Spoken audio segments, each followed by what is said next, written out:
Hello everyone, and welcome back to another video. Today we'll be continuing the Slaanesh celebration with predictions for what presents might end up under the tentacled flesh tree that is this upcoming DLC. Also, I apologize if I maybe sound a little different. I'm slightly ever so a little bit ill, and I'm trying not to shout, which is my default form of talking for some reason. I don't know why. I don't know. Some ADHD, autistic thing, who knows. But in any event, previously we discussed the Tormentors led by Dakala the Denied and the Lothern Sea Patrol led by Sea Lord Iceland. That leaves one more tantalizing slot for another race to fill.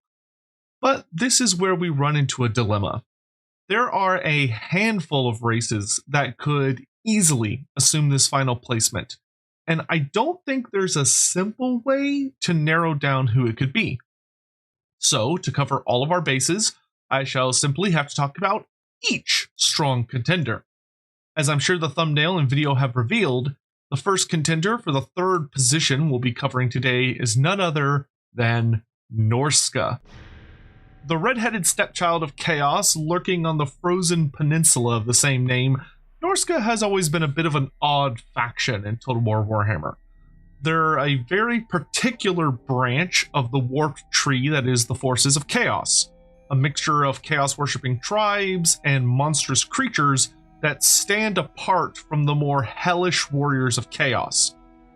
To be honest, the line is a tad arbitrary, but it's best described as specific cultures found among the worshippers of chaos, such as the Norscan humans and mutants, Fimir clans, and notably ice-themed beasties.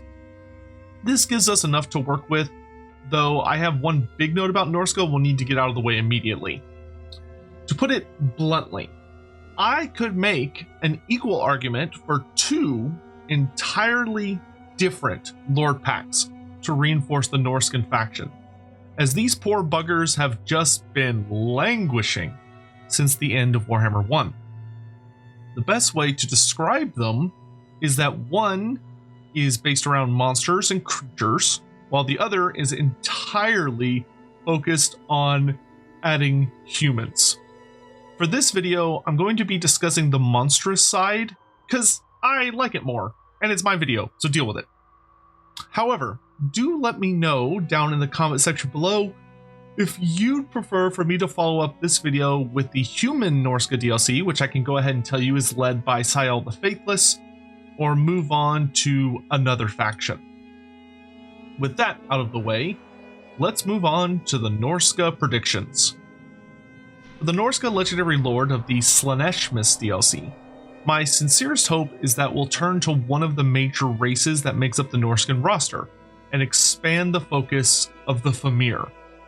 There has never been an official named Fimir character of note from Games Workshop published sources. I will note there are of course some other sources, but they're not official Games Workshop materials, until we turn to recent publications from Cubicle 7 for Warhammer Fantasy Roleplay 4th edition, which has brought us a couple of cool things, but in recent times gave the incredibly powerful Fimir matriarch Mòna Mimn.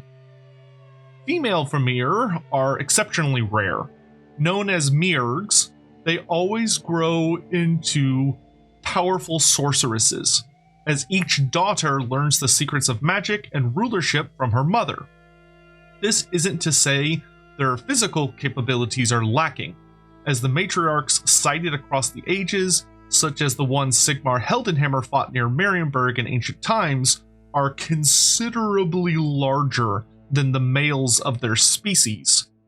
Functioning akin to ant queens amongst a hive, the matriarchs are the lifeblood and true power behind the Fimir clans. Should a clan's seemingly immortal Meargh somehow perish, they will inevitably follow, with no new young being spawned. Or hatched? Spawned? They haven't really elaborated how that happens yet, because the Fimir used to just not be able to have children. They used to be barren, but now they can, but we don't know what it looks like, other than they do actually have progeny now. But anyway, yet this race of cold-blooded reptiles has been damned to a slow extinction, forgotten by the fickle dark gods that they once bargained with for power over demons and sorcery. Amidst the cold reality that is watching one's own race decline with the passage of time, there is one Meargh that understands the true misery of this beyond all others. Lurking within her black stone tower, Mimn has bitterly watched the world leave her and the Fimir behind, as the race of man came to dominate the old world. She's lived for over 1,000 years, but the last several centuries have been spent utterly alone in the bogs of the Fenbeasts, where she once ruled over an entire clan of her kind. Unfortunately, their proximity to Carroburg meant that men of the Empire would often clash with the Fimir. Over the slow course of several hundred years, every one of her daughters and Diracs, the male sorcerers often known as Bale fiends, were murdered by the humans of Sigmar's realm. Those surviving Fimir nobles, warriors, and Shearls lived shorter lifespans similar to those of humans, and over time passed away until only Mòna remained. For countless years, she hid within the cursed mist conjured by her sorcery, wandering her gloomy lands with the croak of frogs and the patter of drizzle in the puddles, reminding her that time carried on in spite of her. Her dead clan's huts and buildings have long since rotted or sank into the bog around her ever-leaning tower, only rocky mounds covered with moss serving as a reminder of lost family. The closest thing Mòna has had for company in all this time was her Fenbeasts, magical constructs crafted from the swamp itself. She could have summoned demons, but the matriarch disliked their company, as the etheric entities always wanted something. Here she stayed, languishing in depression and sinking into a bitter madness from the lack of someone to even talk to, cursing the men of the Empire for their cruelty and taking everything from her. That is, until one day, she discovered something while on one of her solitary walks through the depths of the marsh. A strange set of min-heaters stuck half-sunk into the bog, covered in crumbling carved glyphs that stirred memories. Investigating further, she realized that it was an elven waystone, a powerful device meant to help channel the winds of magic along invisible pathways towards the great vortex at the heart of Ulthuan. A powerful wielder of magic in her own right, Mimn's ancient mind seized upon the possibilities if she claimed this power for herself, redirecting the purpose of the waystone to stagnate and pool the winds, rather than direct them on towards the vortex. For the first time in as long as she could remember, the Fimir matriarch had discovered something that excited her. Here was something interesting, something powerful, something that formed into a plan. A plan that burned away her isolating depression until all that remained was a cold-blooded need for vengeance. Mòna believes that others deserve to experience what her world has become. They, too, should be swallowed up by the loneliness of the marsh. All shall know her pain as she turns the power of the waystones to expand the cold mires. Let the fens consume the villages. Let the brackish waters flood the cities. Let the bog cover the empire of Sigmar until it breaks through even the mountains to swamp the old world and beyond. While she does this for her own revenge, the dark gods nonetheless shall have their gaze drawn towards this rising champion of the Fimir, as Mimn twists the very fabric of the world to her will. It won't be long before others are drawn to her, whether out of a desire for power or out of sensing a kindred spirit. Maybe the time has come for one to unite the Fimir clans once again. That, essentially, is the tale of Mimn, a Meargh who since the 1500s of the imperial calendar has watched the slow decline of her species. So ancient that she was around for the Arabian Crusades, the arrival of the Gospodars into Kislev, and even observed the empire collapse into the age of the Three Emperors. I adore Mòna so much, as she encapsulates the main theme of the Fimir and much of the Norscan roster, that being the idea of abandonment by the Chaos Gods. Creatures that once bore their favor, but have since been cast aside and must fight bitterly in the hopes of drawing the gaze of the gods once more. Whether it's the World Walker, cursed for the rest of his life in punishment for a drunken boast born of hubris, or the tragic Troll King, gifted with intelligence but forever damned to know he'll never be understood or find kin outside of idiot monstrosities, and the ancient Fimir that seeks to drown the world in cold-blooded spite and sucking quagmires will find herself in like-minded company. That brings us to the end of the lore segment for Mimn. So let's carry on to discussing her as an actual legendary lord for Total War Warhammer. When it comes to her faction, there are quite a few possibilities that we could consider. Perhaps the focus could be on her isolated nature, both from the world and the gods, the name having something like the Abandoned or the Forgotten. When looking at the other two Norscan playable factions, which are very simply put, World Walkers and Wintertooth, in relation to their legendary lords, perhaps Mòna's could be something like Bale or Cyclopean Fiends. Maybe something more terrain-focused like Marsh Lords, Bog Demons, or Fog Devils. Personally, when it comes to the faction name, I'm partial to the Bale, as that is the most iconic moniker of the Fimir. So we'd have the World Walkers, the Wintertooth, and the Bale. I'd love to hear some ideas, though, from y'all down in the comment section about potential faction names, because I definitely could be swayed if someone thinks of something better. Her start location, I think I can actually quite accurately predict, despite its seemingly initial issues.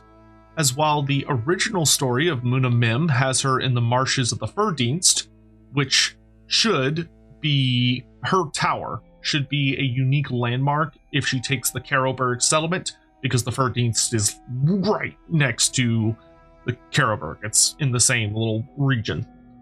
She would work perfectly fine starting in any location noted as having active Fimir clans.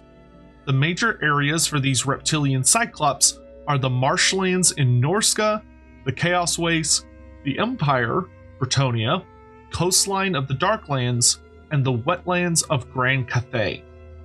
Based on the list, we have options, but admittedly, most of these locations are quite densely packed with other legendary lords already. I think it would be nice to get some Norscan characters way outside of Norsca for once. So my recommendation would actually be Grand Cathay. I think the Norsca faction in the far south of Cathay, near Nakai, would make for an ideal starting ally that she could quickly conquer through conflict, essentially starting around the border between Curs'd and Cathay.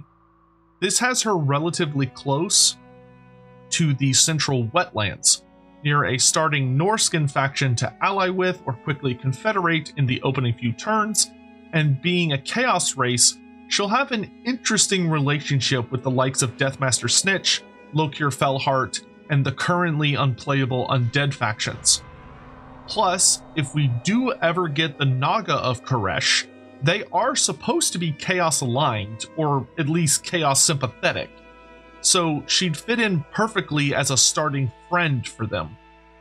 This makes for an ideal start position, and adds a completely new starting region for Norscan players. For the specific settlement, maybe she could start either in Lee Temple, the Bamboo Crossing, or the Hidden Landing regions. One of those three would be my biggest recommendation. The only other thing you need to do is make it where the faction leader of that Norscan group down there starts in a more neutral spot between Nakai and her, so that if the player is playing Nakai, they have the ability to sort of attack the Norscans and beat them down quick before Mòna can get well established. Or if you're playing Mòna, you have the ability to get to the Norscan faction leader and kill him so you can confederate them through the Norscan mechanic, as opposed to having to try and use diplomacy, because Nakai's going to kill them too quickly, I think, for that to be a realistic option. Moving on to potential faction effects and mechanics. Mòna should of course be heavily focused on the Fimir elements of the roster, in addition to most of the other things appearing in this DLC. So notable buffs to all Fimir units and characters, along with Fenbeasts, which we'll discuss later. Her faction should also revolve around a mechanic I'll call the Creeping Marsh, which should grant the Bale faction the ability to terraform a province's terrain to the swamp type through some unique mechanic. It could be constructing a landmark type building in that province's major settlement, or perhaps be something akin to the Beastmen rituals, where a ritual is begun in a settlement and has to build up for several turns before it can be unleashed. Regardless of how it is done, the most important part of the feature is that it would need to be reversible through some method. Thus, I would say it should probably revolve around major settlements. So if you're fighting against her, you can undo her swampifying powers by razing or conquering the major settlement in a province to restore its original terrain type. This feature could be made a little spicier even by, instead of turning into regular swamp terrain, the province is instead converted into a unique form of terrain called Coldmire or Curs'd Bog that Norscan factions treat as suitable climate, but is uninhabitable to all other races, meaning their own settlements in that province would suffer greatly, and enemies take attrition if moving through those lands unless they're in an appropriate army stance like raiding, underway, or encampment. This would make Mòna's faction very spooky to go up against and introduce a unique interaction with climates where you have a character that can actually adjust them by building some kind of unique building or activating some sort of ability.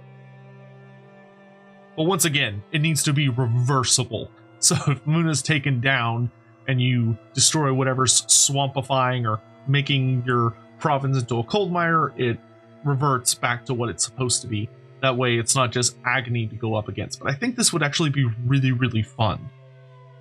Looking at Lord effects, the first big one is that Mimn should have access to Stalking Stance, as her ability to conjure Cursed Mist to hide her army makes them perfectly suited for catching enemy armies unaware, something the Fimir are quite famous for doing.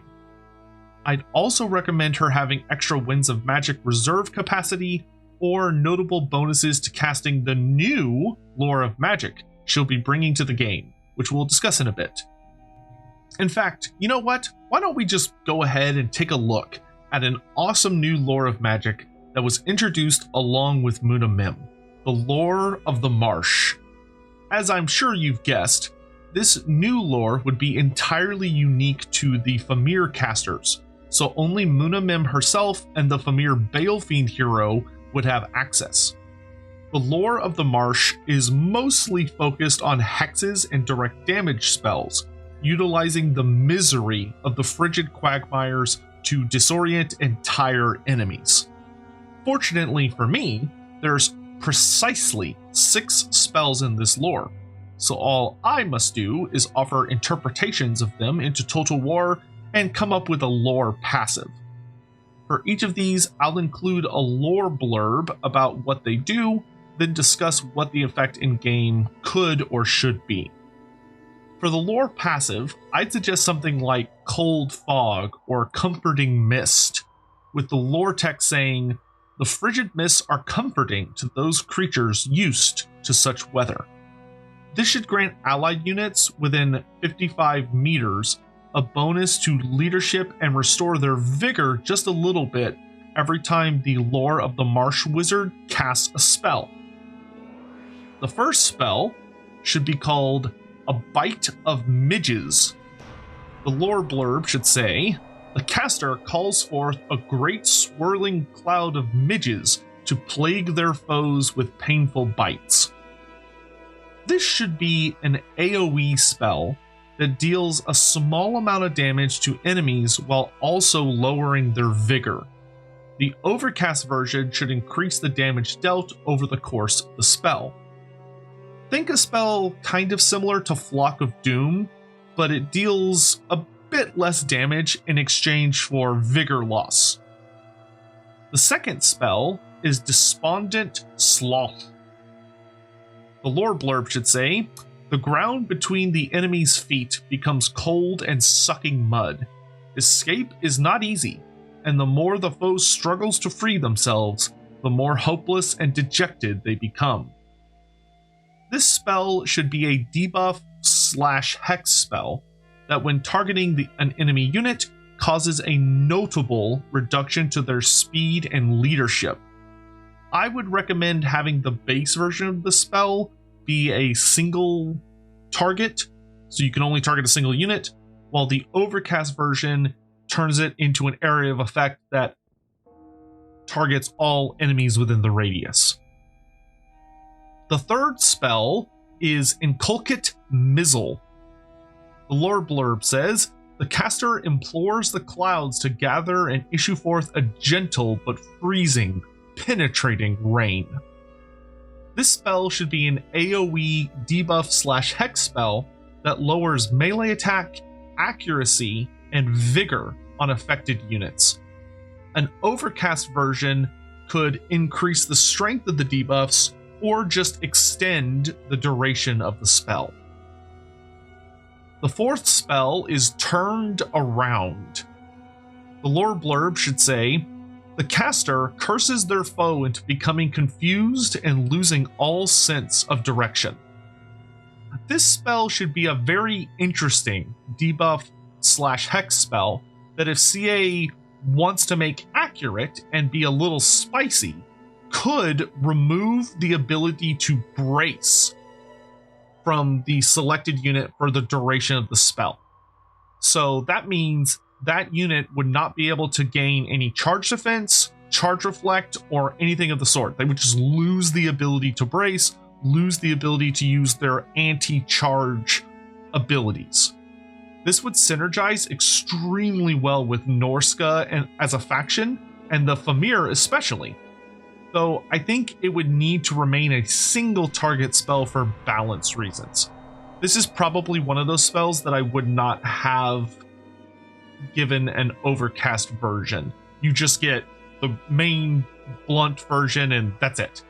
But I think this could be a really, really powerful spell, especially if it's being used by someone who knows what they're doing. I mean, imagine your Fimir or your Norscan berserkers or whatever are charging at a line of Ironbreakers, and your wizard is able to pick out the spot where he really wants to hit hard.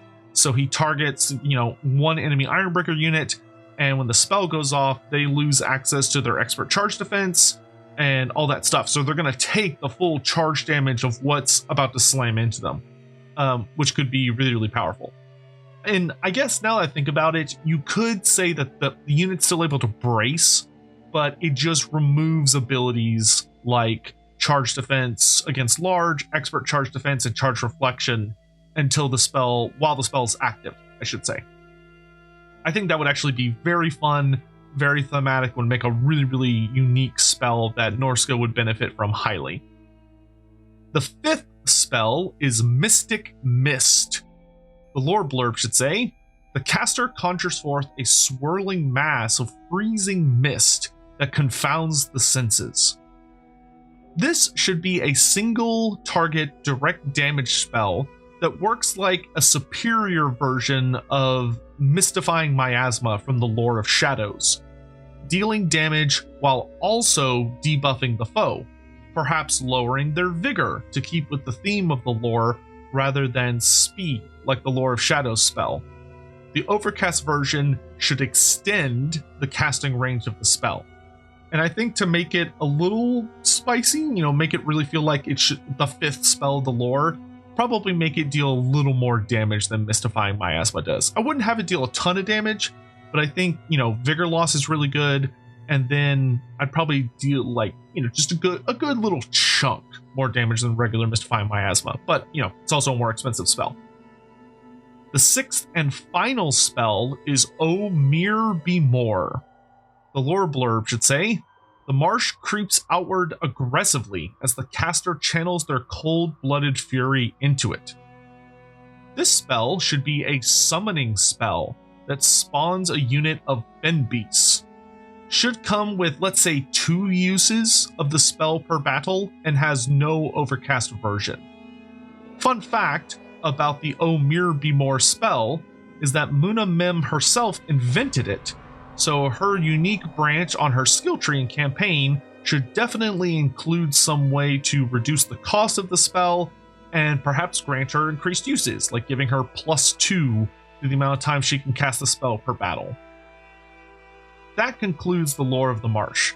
But before we move on, there's still the discussion about how Mimn would perform in battle. As a Fimir matriarch, she should of course come packaged with all the bells and whistles standard to the Fimir units. So magical and armor sundering attacks, causes fear, has the From the Mist passive, in addition to a solid starting missile resistance of 25%. She should be fairly large, roughly the size of Throg, as matriarchs tower over regular Fimir, but aren't so large that they're truly monster-sized. Decent starting armor of 65 to 70, but fairly meh combat stats overall when looking at things like melee attack, melee defense, etc. Though she should have majority armor-piercing weapon strength, and her attack animations should cause good disruption due to her size. She wields a massive 2-handed enchanted staff of gnarled wood to aid in her spellcasting, but also to bonk people fairly effectively. I would have her staff be her only unique item, though currently it doesn't have a fancy name other than just Enchanted Staff, so Creative Assembly would need to come up with something, though I'm sure they'll manage.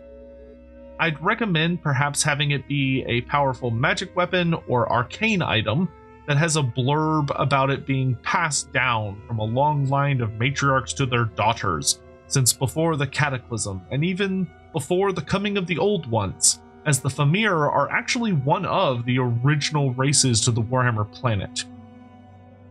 The final note I'll include here is that Mòna would be the least impressive of the Norscan lords when it comes to fighting in duels or against elite units, but she should be extremely resistant to enemy missile fire, as she would be sitting at I think a base 45% when you stack her bonuses, and hopefully she could also be given a handful of other more support or casting oriented gimmicks. But for people wanting more durable or combat oriented lords, they may want to rely on the beat stick that is Wulfric or Throg's regeneration. Lastly, Mimn obviously should not have any mount options. With that, we finish the lengthy segment on our Fimir Matriarch Legendary Lord and can embrace our inner wild side, where a legendary hero awaits us, the mighty Beorg Bearstruck. In the chaos-tainted lands of Norsca, there are many strange mutations and powers that manifest among those who call the Frosty Land home. The most feared of these men and women blessed by the gods are the Skin Changers, or Werefolk. Humans that can undergo horrific transformation into a hybrid of man and beast. Whether the beast part is wolf, cat, or even more bizarre, the result is always a creature deadly enough to take on groups of men alone. The most famous of these wares are likely the Skin Wolves, or the Children of Ulrich, which are 2 different wolf-like skin changers. Yet, they are not the most powerful of those with the blood curse, for as while The wolf may be mighty, the bear is king. Along the northeastern coastline of Norsca, near the borders with Kislev, there is an inhabited land where the Goromadni Mountains meet the frozen sea in the north. This is the Earl's Fjord, where the Great Hall of Urslo can be found. It is built of great timbers hewn from mighty trees and is home to the mighty Bear clans, a strong people who claim descent from the Great Bear, an Ursine god that some whisper may be the Kislevite deity Ursin, though whether this is true remains a matter of heated debate among those outside the hearing range of any Kislevites. The current chieftain of the Ursfjordlings, or Bearmen as they're often called, is Beorg, son of Bran Bearheart, son of Bruno Ursin. For much of his life, Beorg raided lands near and far alongside his people, until the fateful day that he would bring war to the tribe of the wolf.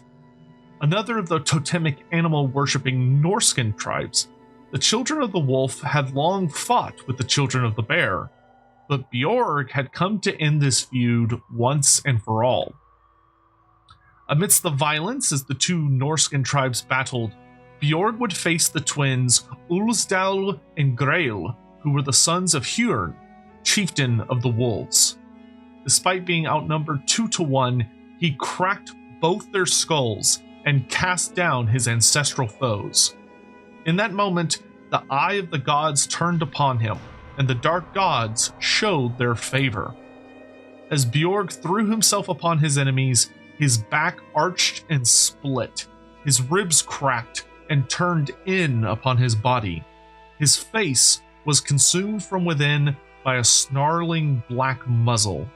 The gift of the were was upon him, the gift of the gods to the people of Norsca. He was Bearstruck. The massacre was total, and in the aftermath, the Ursfjordlings gazed in awe at Beorg, for while werebears were common among their folk, his sheer size and might easily dwarfed that of all others. Clearly marked for greatness by the Chaos Gods, Beorg quickly rose to the status of chieftain. In his original tale, which is sadly outdated in more modern versions of the lore, the tribe of the bear joined many tribes as the invasion of Archaon the Everchosen came crashing down from the Chaos Wastes into the Empire. This is rather easily updated, though, into modern lore by just having him join a Chaos Horde that descended from Norsca into the lands of the south.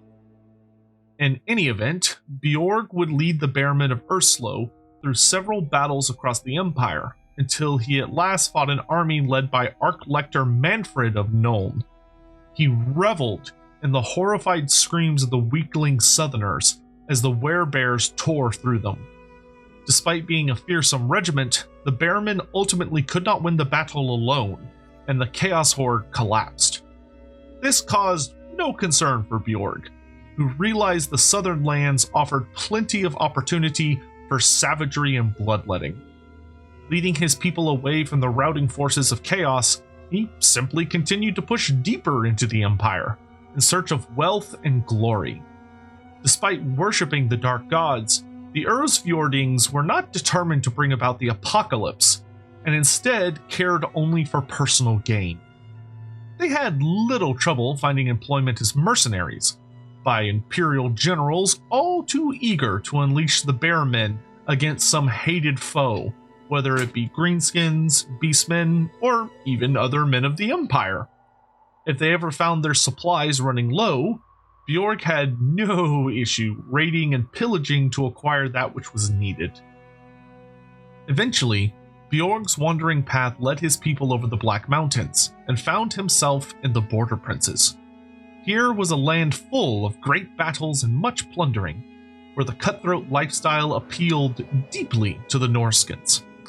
The fame of Beorg and the Bearmen of Urslo catapulted into legend, as word spread about berserkers with the ability to transform into terrifying werebears.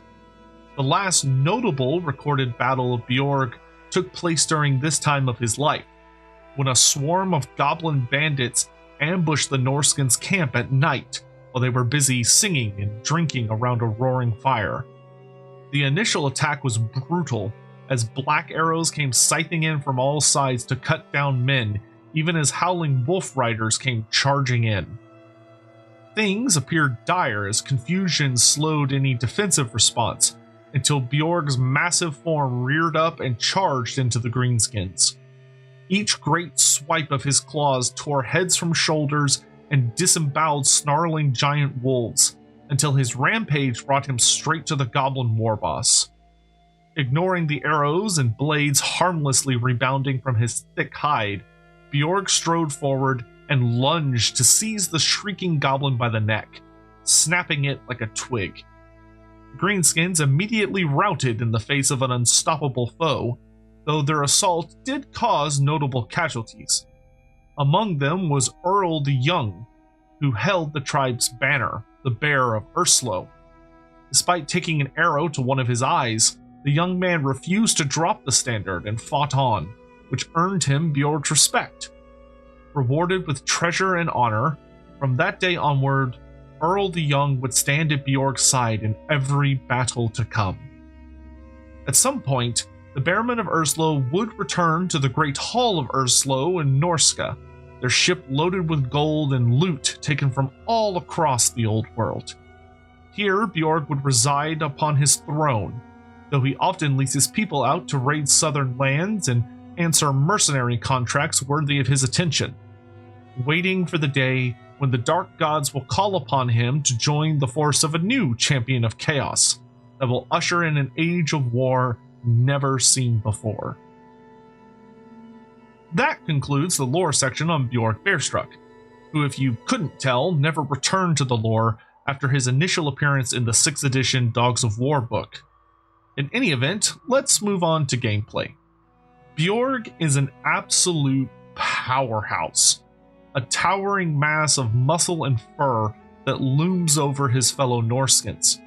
To reflect his initial tabletop design, he should be a strong melee fighter, a monstrous infantry hero that's a good bit larger than the Skinwolf Werekin hero, with a focus on a large health pool and armor-piercing damage.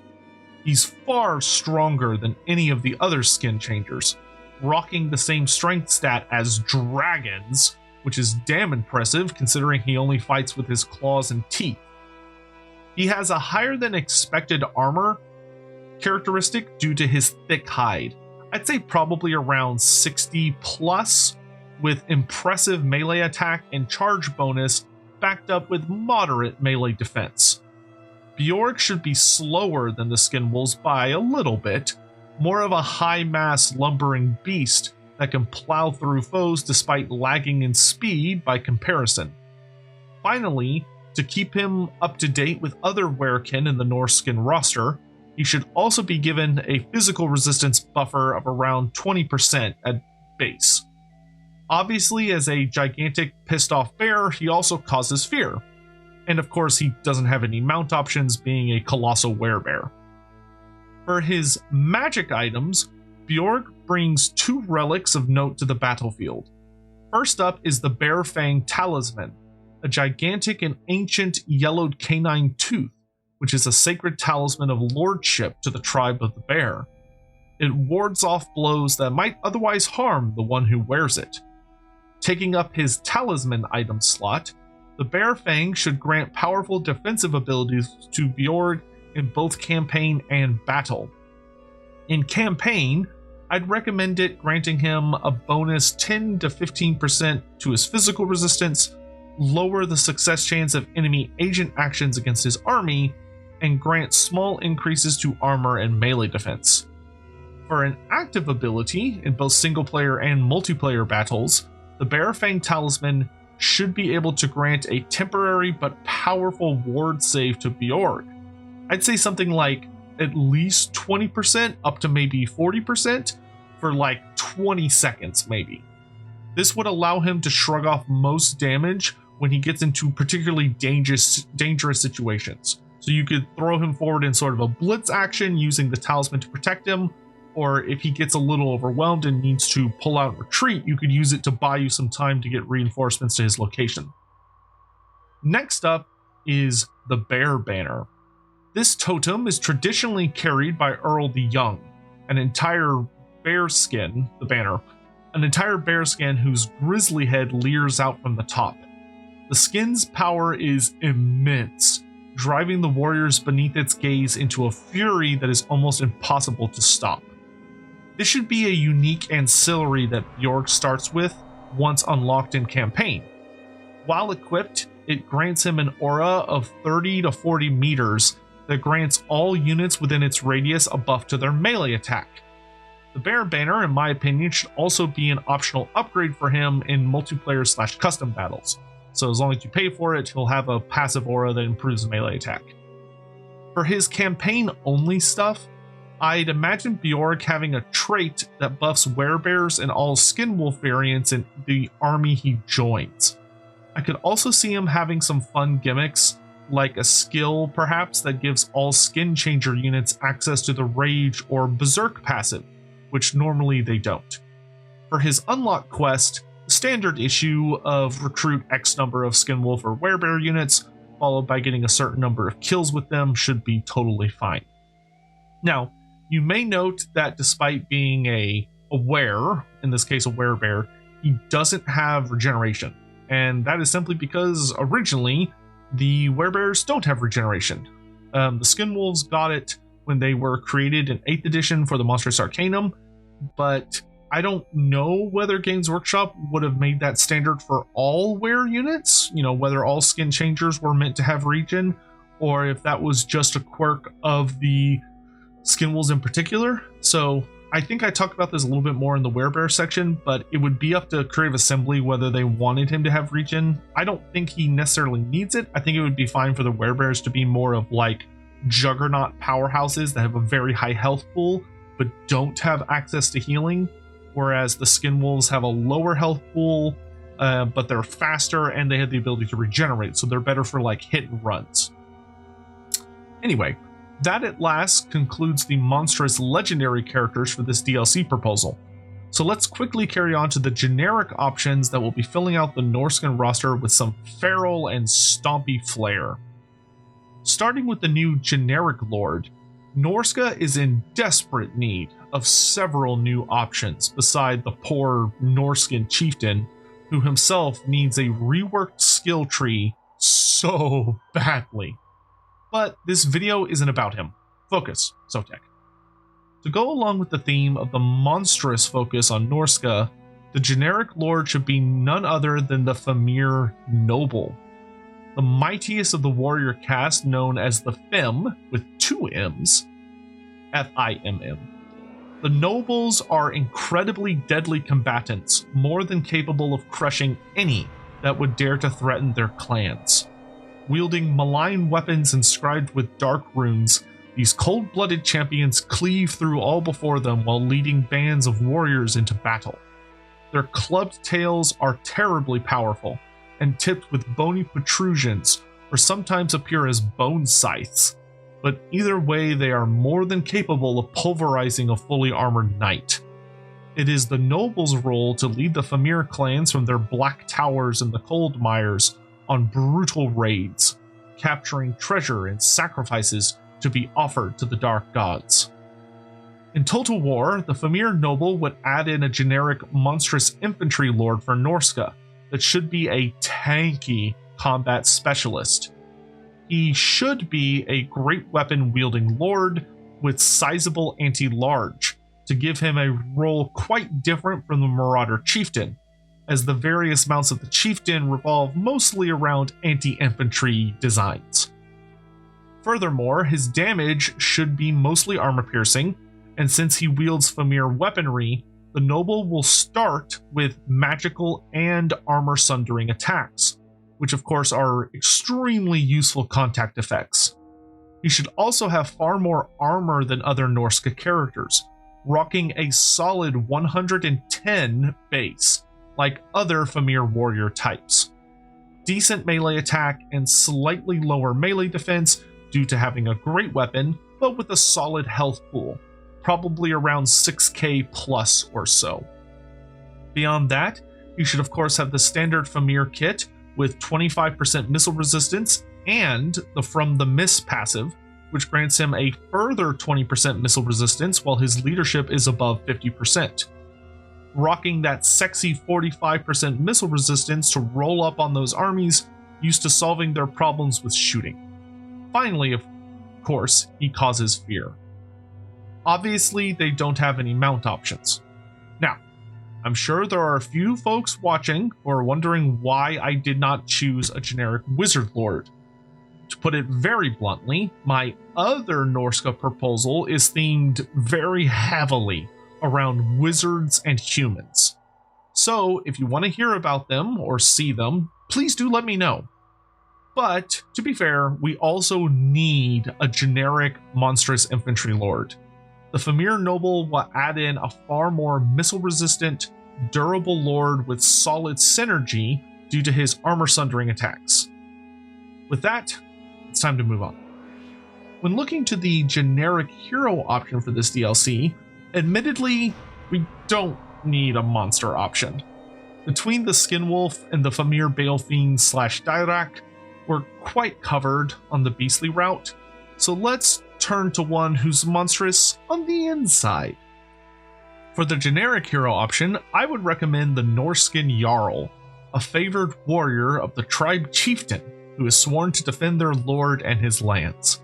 Now, I know you may be going, well, Sotek, I thought you said the other pack was humans. I have a cool idea for another human hero, but they're kind of more along the wizardy route without being a shaman. They're not a shaman, it's something a little different, but I don't want to reveal it outside of that video, so if you want to see it, once again, let me know. Anyway, the Jarls are the mightiest men and women of their tribes, skilled combatants who most often are responsible for leading their fellow marauders on raids. Wielding the best equipment forged by their smiths, looted from enemies, or gifted by the gods themselves, the Jarls always lead from the front and take first blood. They know the eye of the gods and their mortal chieftains is upon them, and they aim not to disappoint. In terms of gameplay, the Jarl should be a berserker hero that specializes in a mixture of support for fellow marauder units and being a human-shaped blender against infantry. Norsca currently lacks an anti-infantry focused hero with the ability to tear through enemy elite infantry, which the Jarl would be perfect to fill the niche of. They should have the best combat stats of the Norscan heroes in regards to melee attack, melee defense, and leadership, as they lead the Norscans into the fray and face off with enemy champions. I also see them being based more on the Norscan berserker infantry, so wielding dual twin axes to justify having an anti-infantry at base, and should also either have the rage or berserk passive, depending on which suits them better. I normally suggest berserk, but berserk also comes with the downside of the unit eventually rampages, which a lot of people hate, so perhaps just giving them the rage passive is fine. Beyond that, I'd also recommend giving the Jarl access to a unique passive or active ability that buffs nearby Norscan human units. Maybe something that improves leadership and melee attack, or an ability to cancel out the rage debuff on friendly units like the Lizardman Cold-Blooded ability does, or perhaps a passive aura that improves physical resistance. But some sort of power that allows them to really excel when surrounded by Norscan humans and helping those units also excel. When it comes to mount options, the Jarl should be able to be taken on foot, Norscan Warhouse, and Marauder Chariot. I'll also randomly include here that I really think Norscan should get access to the Ice Wolf Chariots as their top tier chariot mount, kind of similar to how the Warriors of Chaos get the Gorbeast Chariot, but that's a discussion for another video. We're finished with characters, so without further ado, the time has come to delve into some big and beastly units. Starting with the unit that I suspect caught your attention in the earlier segments, we have the terrifying Werebears of Norsca. As we spoke about in the Beorg Bearstruck section, For many centuries, the people around the Erzfjord have belonged to the tribe of the Bear, claiming to be direct descendants of the entity known as the Great Bear. Whether this is Ursin or some other godlike creature, there appears to be some truth to this tale, as we see with the Bearmen. They aren't the only werebears to be found in Norsca, however, as the dark gods are generous with their gifts, and the blood curse has spread far beyond the slopes of the Goromadni Mountains. Many a berserker has achieved enough glory to draw the eye of the gods, rewarded with the awakening of that beastly power that has been hibernating within their blood all along. Far stronger than either man or bear, the werebears are juggernauts of fur and muscle, capable of sweeping aside armored infantry with each swipe of their claws. Steel crumples beneath their sheer strength when not sundered by snapping teeth. Woe be to any foolish enough to try and stand before the frenzied charge of a pack of werebears. Now, in 6th edition, when Games Workshop went about eliminating most skin changers from the lore for a while, the Bearmen were all able to transform parts of their bodies into bear form. So perhaps their arms, or their face, or their legs, maybe they were just sprouting fur, or they had claws, but only Beorg had the ability to fully transform into the full werebear. As the lore evolved and skin changers began to make a comeback, especially with the skin wolves from the Monstrous Arcanum, the werebear should be evolved alongside them to full transformations, with Beorg being the largest and most powerful of their kind, giving them an appropriate facelift to go along with modern designs and lore. Within Total War itself, the Werebear should be the Tier 5 elite monstrous infantry unit among the skin changers, adding a new Tier 5 level to the Beast Pack's building tree, though I suppose they could just be added to Tier 4 alongside the armored skin wolves, so long as they're notably different. So you could just have them be Tier 4, I think that'd be fine. Absolute powerhouses with medium armor thanks to their thick hides. They should have absolutely devastating armor-piercing damage without any preference into anti-large or anti-infantry. Quite solid leadership with good melee attack and defense, but suffer a bit in the speed department compared to the skin wolves. They should be the top-tier monstrous infantry unit for the Norskins, which brings us to passive abilities. I think granting them Frenzy would be perfectly fine, but as we spoke about earlier, there's the regeneration question. The Monstrous Arcanum kind of just rolled up one day and proudly declared that Norscan skin changers regenerate. All of them do. As within the lore of the skin wolves specifically, there's nothing that really explains why they have the regen rule, they just have it. So the werebears could have regeneration, but they also don't necessarily need it. I think if they lack regen, they could just receive higher armor, missile resistance, and have a truly massive health pool in exchange. Also, they, of course, cause fear. I sort of wonder if they should have some sort of passive ability or contact effect, like devastating charge, or disorienting attacks, or maybe causing terror when they charge, just to add a little more spice and flavor to them as a unit. But regardless, they should be the creme de la creme of monstrous infantry in the game.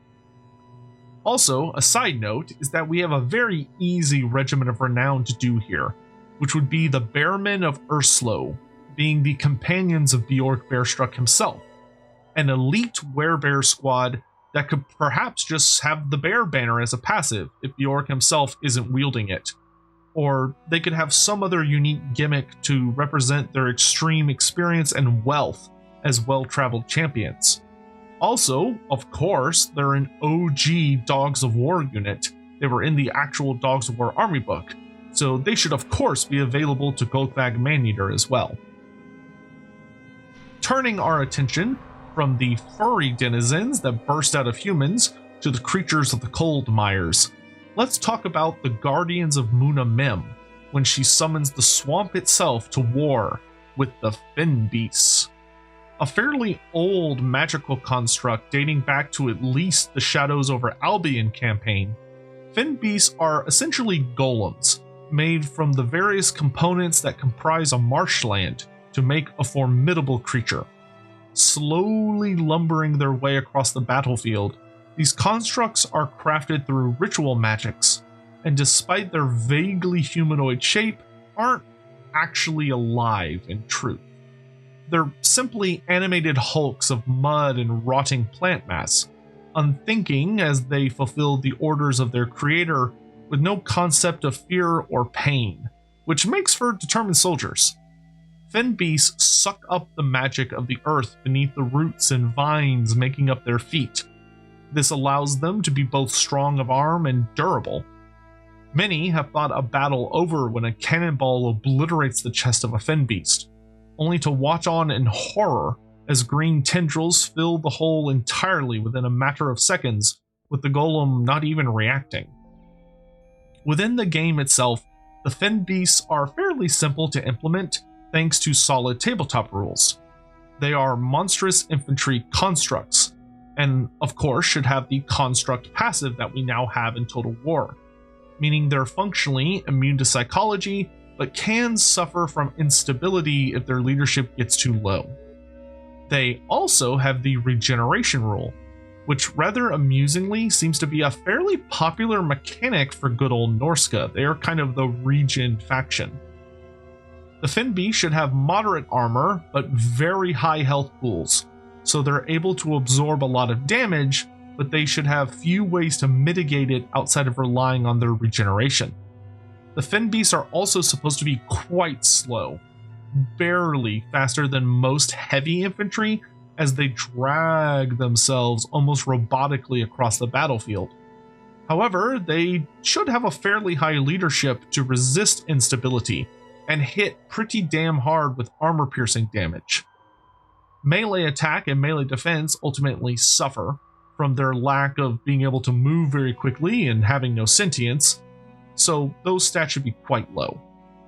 Ultimately, the Fenbeasts are meant to be tanky walls of animated plant growth and mud to bog down, pun intended, enemy units for a very long time.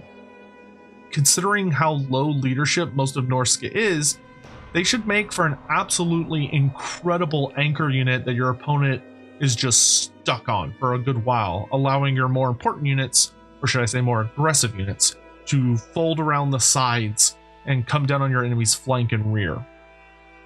I should also note they did receive some optional upgrades in tabletop during the Storm of Magic that I think could suit the Fenbeasts quite well. One I like is as a base passive that should just be added to the Fimir, would be that if the Fenbeasts are fighting in a water feature, they should gain bonuses to their stats for being aquatic, kind of like how Croc scores do, but could maybe also gain some additional weapon strength or melee attack from a unique passive called Leech Loam, which essentially made it where if they were fighting in a water feature, they got scarier. They also should have their other optional upgrades somewhere in the Norsca tech tree, or maybe on certain character skill trees or what have you, such as gaining Frenzy, improved healing income modifier, and an aura for their fly-infested Rotwood that gives them an AoE passive or melee contact effect that lowers the melee attack of enemies. Of course, that could be a Regiment of Renown thing as well. As for where the Fenbeasts should be recruited from, I would actually have them appear in the exact same building that grants access to Norscan Shaman Sorcerers, which would make them a Tier 3 unit. Alternatively, they could appear in the Fog-Shrouded Fens building from the Creatures of Chaos building tree, which would make them Tier 4, but to me that feels way too high. They seem much more like a Tier 3 unit to me. Finally, the Fenbeasts are not only deeply associated with Mimn, to the point that I think she should have an active ability to summon them, but are also a fairly common creature among life wizards. I think it'd be a neat idea to allow life wizards across the game to summon a unit of them should they get to level 40, once per battle. just like I think the Incarnate Elemental of Beast should be summonable by any level 40 Beast Wizard once per battle, but that's just me. Alright, moving on, we have yet another monstrous infantry unit. I told you this was going to be a beastly DLC roster, but we are at least staying within the Curs'd marshes for the moment. With Mimn and the Fimir Noble being rolled out, of course we have to include the Fimir Shearls. Now, before I get into this, I do want to briefly acknowledge the Fianna Fim. The Fianna are the most elite of the Fim, also known as the warrior caste of the Fimir. They are the bodyguards for the Fimir nobles, and make up the rock-hard core of the Fimir warbands. However, we already have Fimir warriors in a tier 4 and tier 5 variant that, to be frank, are exceptionally powerful and perform fantastically. I don't think the Fianna would add much value, in my opinion, and they could very easily simply be a unique skill for Mimn and Fimir nobles. So you could just have it where if you have a Fimir noble lord or Mimn as your legendary lord, you have some kind of unique skill along the top of your skill tree that makes Fimir warriors that reach rank 7+, so they get to gold chevrons. It like transforms them into Fianna Fim, so it makes all of those Fimir warrior units gain the Guardian passive, perhaps, in addition to some other stat buff. And the skill itself could be called Fianna Fim. That way the Fianna Fim are represented in the game. Alright, with that out of the way, let's move on to the actual unit proposal with the Shearls. Among the clans of the Fimir, there are 4 distinct castes. The Mearghs, being the almighty matriarchs ruling over their individual clan. The Dyraks, known as the Bale Fiends, are the only males with the ability to use sorcery, and they closely serve their matriarchs. Then you have the Fim, a large warrior caste containing the nobles and Fianna elite as well. And then finally, the Shearls, the lowest ranked of the Fimir, who are treated as little better than slaves by the upper castes. Lacking spikes on their smooth club tails and the armored backplates of their warrior brethren, the Shearls are ill-equipped but numerous soldiers that are utilized in war as cannon fodder. Despite their often malnourished and haggard appearance, Shearls are still cyclopean reptiles standing a bit larger than most men. Their poor quality weapons lack the magic runes found upon those of the Fim, but a lifetime of serving as laborers grants these creatures surprising strength from their wiry, lean muscles. They're not brave or very well disciplined in matters of warfare, needing a competent leader nearby to keep them in the more difficult battles. Within Total War, the Fimir Shearls will bring a low-tier monstrous infantry unit into the roster that is, bluntly put, a cannon fodder unit with decent non-armor-piercing damage to let them mulch through low-tier enemy units that act as screens. They lack the armor and high stats of Fimir warriors, but do still bring the From the Mist passive for very high missile resistance, and they cause fear. They'll of course have quite fragile leadership, with a character nearby will need to stabilize them. But they should have a fairly high health pool and should have a very high model count of 24 models per unit rather than 16 models per unit like other Fimir. A quite terrible unit stat-wise, but between their defenses, because they would still have that 45% missile resist, so because of that, and their cheap cost for a fear-causing unit, they should be able to trample very nicely over light infantry and should be fairly good for early engagements or getting on to enemy ranged units for their price value. I'd see them being a tier 3 unit in the Creatures of Chaos building tree next to the regular Norscan trolls and ice trolls. So essentially it would be in the Creatures of Chaos building tree for Norsca. At tier 3 you would get the Fimir Shearls, At tier 4, you would get Fimir warriors and probably that's also, I think, when you get the Fimir Bale Fiend. And then tier 5, you would get the Fimir warriors great weapons. So basically in every tier of that building, every tier of that building tree, you would get access to a new Fimir unit with what I'm proposing. The other thing I actually like about the Fimir Shearls is that A, it would mean that we have the entirety of the Fimir clans, the Fimir race represented within the Norsca roster, which would feel awesome and really appropriate. But B, getting access to essentially just mass number monstrous infantry that are designed to just get on people and stick on them, just be super annoying, and being fairly resistant to missile fire, so they're not easily seen off by like archers and crossbowmen and stuff because they'll take very minimal damage from it, I do think would give the Shearls a very unique position within the game. So I do really hope to see them be a unit that we get. All right, that is the last of the monstrous infantry units, as the time is nigh to get into the truly big boys. I have 2 monsters to present, so let's hop straight into it. A small fun fact about Norsca that is relevant here is among the Chaos factions, Norsca has the most Warhound units, with Norscan Warhounds, Poison Norscan Warhounds, which they actually just gained for multiplayer / custom battles, but hasn't yet been ported over to campaign. Hopefully that's coming soon. They also have Ice Wolves and Ice Wolf Chariots. The Norscans really do love their mutated puppers. So, Norsca deserves to have the biggest, most mutated Warhound of them all. The giant spined Chaos Beast. In the northern reaches of the world, the power of chaos waxes strong, bathing the land, sky, and seas in the corruptive power of magic that brings mutation and madness. Of the various creatures that suffer from these afflictions, there are a few more dangerous than the foul, 4-legged, giant-spined Chaos Beasts.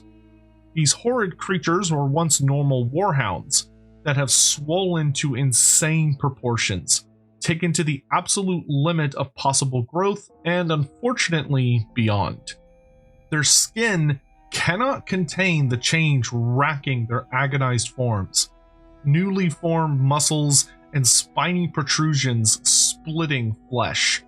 This rapid development exposes glistening raw tendons and inflamed new layers of skin as the monster's body endlessly regenerates from the wounds caused by its own evolution. It is actually the spikes bursting from its back that give the giant spine Chaos Beast its name, making it exceptionally difficult to engage in close combat without getting sliced to ribbons. That is far from the only danger presented by this monster, however, as similar to its smaller cousins, the deadliest part is the gaping maw full of teeth. Each of these interlocking saber-like fangs will grow until they're taller than a man, before being painfully pushed out by a newly emerging fang and an endless cycle. Life is agony for the giant-spined Chaos Beast, trapped eternally in nightmarish suffering that is only relieved when the monster kills something.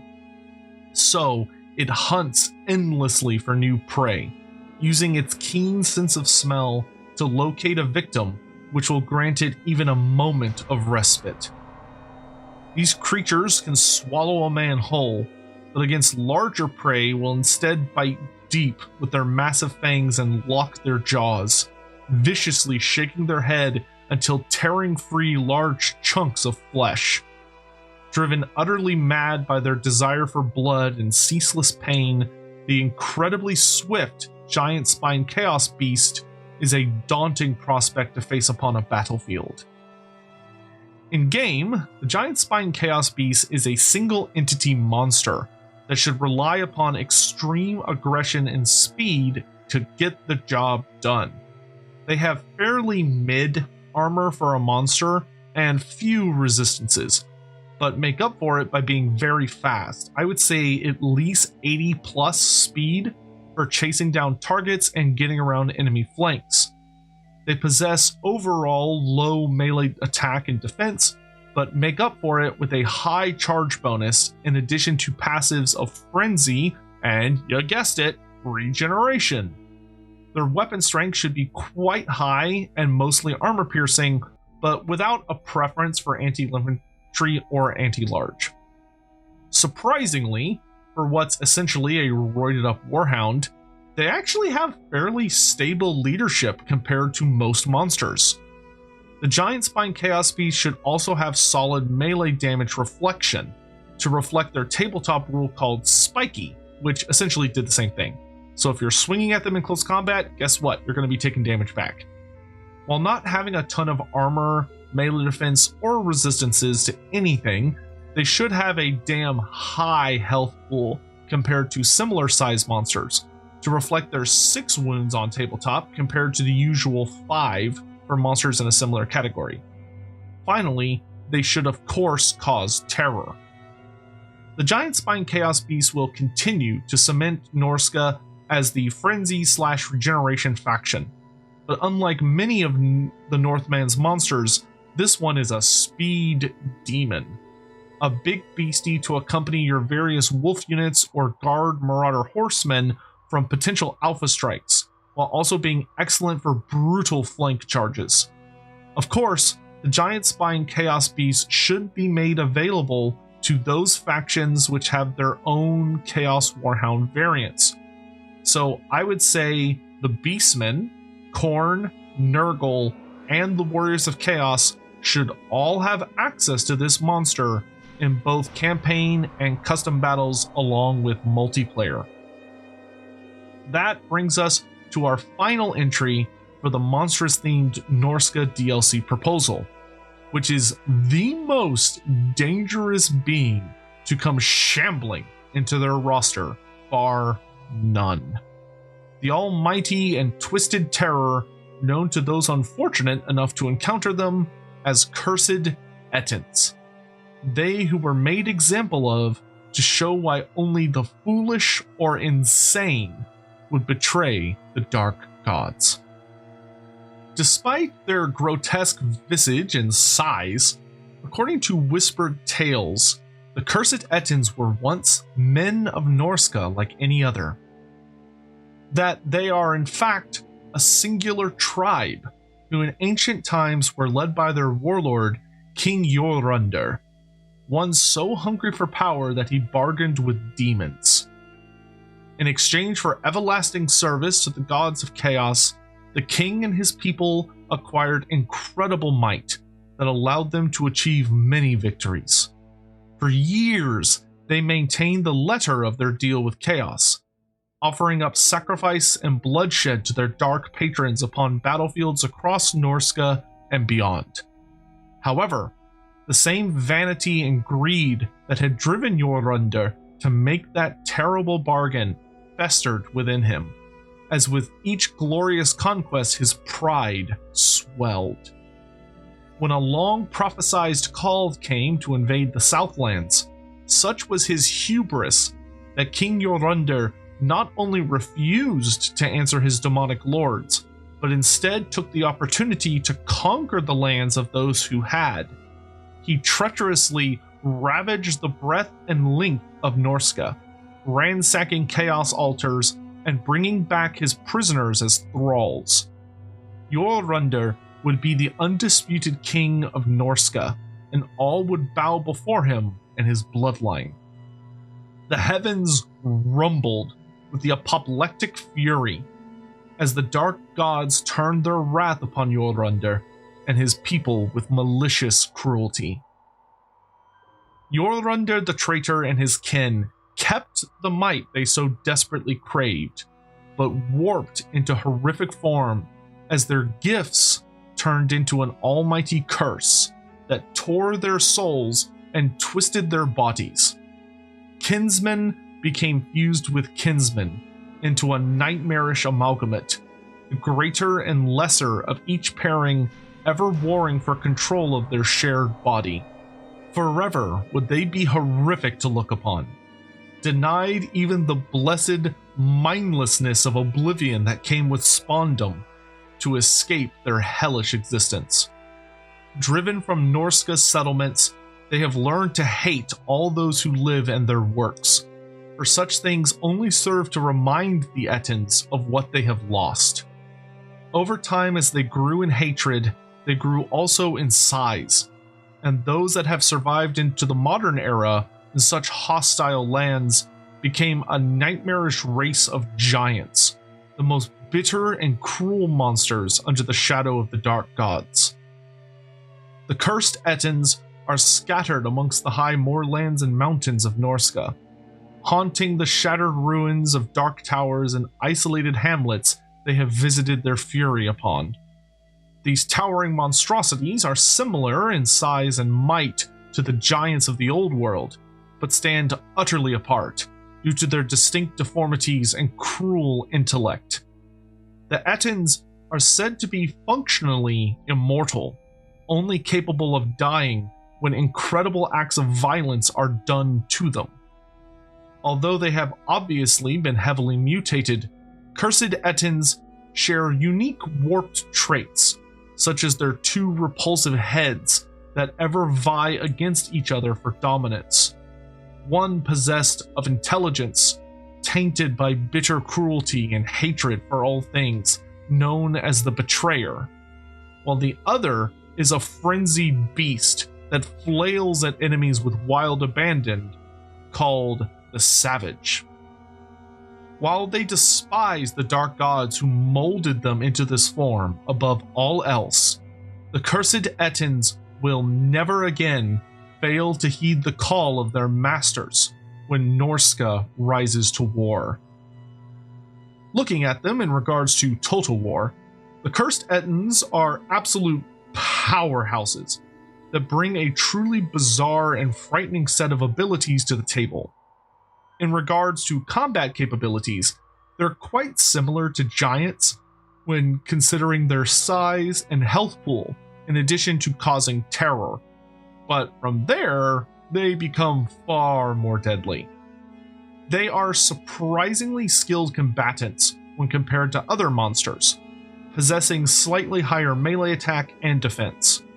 Same incredible leadership as giants, though they should have a higher speed and charge bonus to represent various rules they had in tabletop, such as Obstacle Strider and Swift Stride, which indicated that they were far more coordinated when lumbering across the battlefield. Regarding survivability, they, like most Norscan beasties, rely upon their innate regeneration trait. Then there's their Hammer Hand rule, which gave them the ability to instant kill other monsters with a singular strike. This would be best represented by giving them a decent anti-large bonus, which would help separate them from the role of other big single entities in the Norscan roster like mammoths, which specialize against infantry. Then there's the rules which are unique to the heads, as only one of them are able to be in control at any given point. This should be represented by an active stance ability, which we see on things like Black Orcs and War Dancers, with the two stances being the Betrayer and the Savage. The Betrayer granted the Curs'd Ettin in tabletop the bitter cruelty, hatred, and scout deployment special rules, which admittedly are a little tricky to implement in Total War. Hatred is best represented by an improved melee attack score, as it essentially made attacks easier to land. So you could just have, when you're in Betrayer stance, you get like +6 or +10 melee attack. Meanwhile, the scout deployment could just grant the Curs'd Ettin scouting deployment, with the Betrayer just being the default head that you have to have on at the start of each fight. So allowing the Curs'd Ettin to just deploy like a scout, which would be pretty damn scary and I think fine. And then the bitter cruelty rule in tabletop, when you actually read what it does, is quite literally just the devastating flanker trait in Total War, which works out really well. When switching to the Savage Head, the Curs'd Ettin would lose their devastating flanker trait and would also lose its bonus to the melee attack from that head, and would instead take a penalty to its base melee attack and defense, along with a small leadership reduction, but would make up for this by gaining the Frenzy trait and a weapon strength boost. This means if the player can keep the Curs'd Ettin's leadership at a reasonable level, the Frenzy will offset the melee attack debuff caused by the Savage Head stance, and will offer even more weapon strength.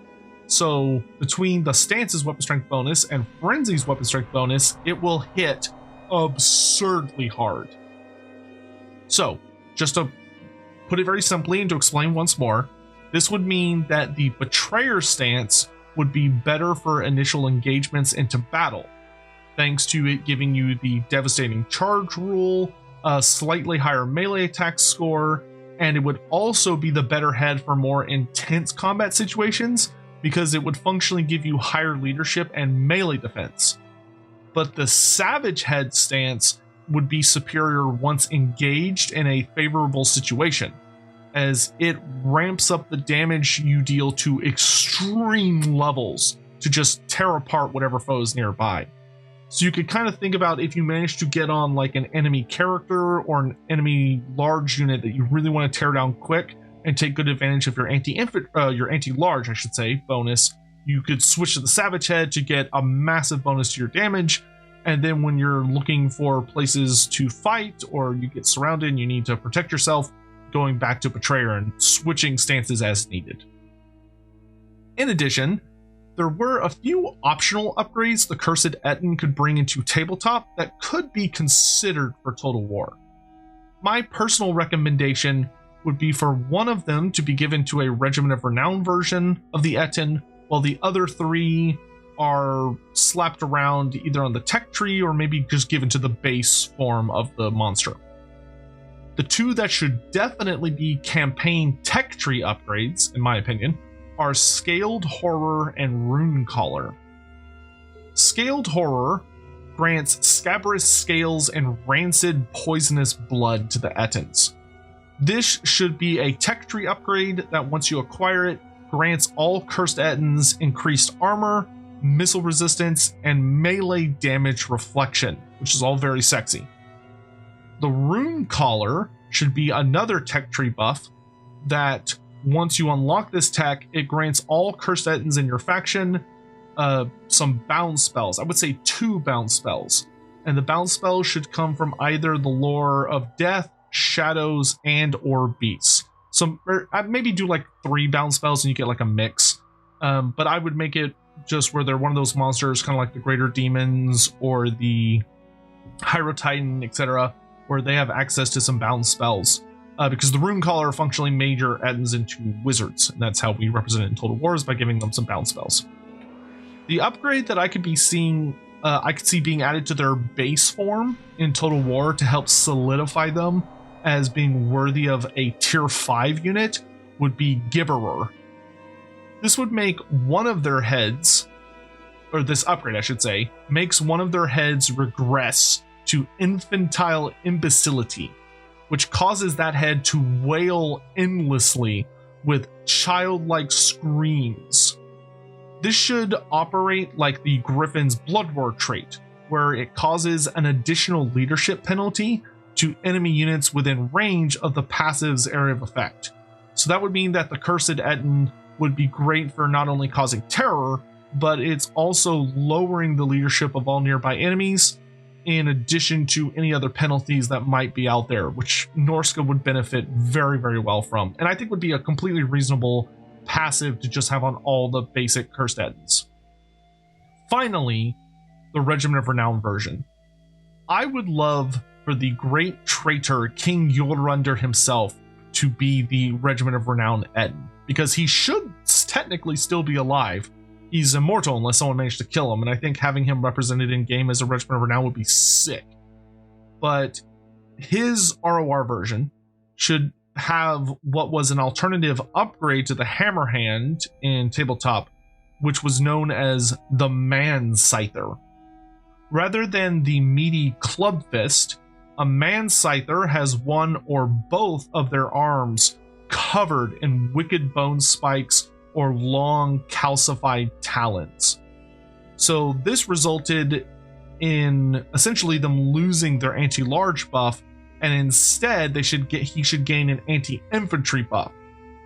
And perhaps there could also be a unique active ability that allows the Regiment of Renowned Ettin to sweep around them in a brutal display to tear apart anyone nearby as he just flails around his spiked arms and scythe hands. In campaign, the Curs'd Ettin, I think, now that I think about it, I was talking quite a bit about making the Curs'd Ettin a tier 5 unit, but a part of me wonders if it should maybe be a tier 4 unit. Because currently the Giant is tier 4, and it shouldn't be tier 4. All the factions that have been getting updated have been moving the Giants down to tier 3. So like for Greenskins and Ogre Kingdoms, Giants are now a tier 3 unit. I think they would be fine for Norsca as well. I think Norsca's Giants should also get them down to tier 3. And so in that case, you could make the Curs'd Ettin either tier 4 or tier 5. I think if you went with a lot of the abilities I've talked about today, it would probably be fine as a tier 5 unit, but it could also be tier 4, and I think that wouldn't be a huge deal. With that, we have finally arrived at the end of the Norsca proposal for the Slaanesh DLC. Well, at least one version of it.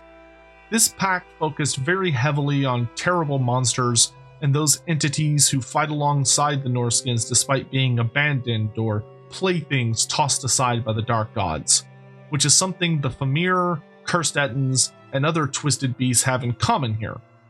I do, as I've said multiple times, have another full-sized idea for the human elements of Norsca that revolves very heavily around shamans, seers, and champions of combat, but that's a discussion for another time. Please do be sure to let me know your thoughts in the comment section below about this DLC proposal idea for Norsca.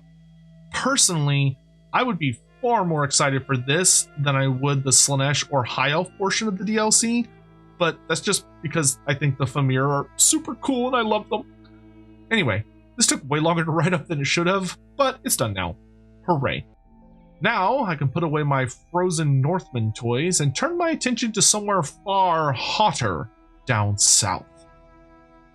Thank you all so much for taking the time to watch this video, and I'll see you in the next one.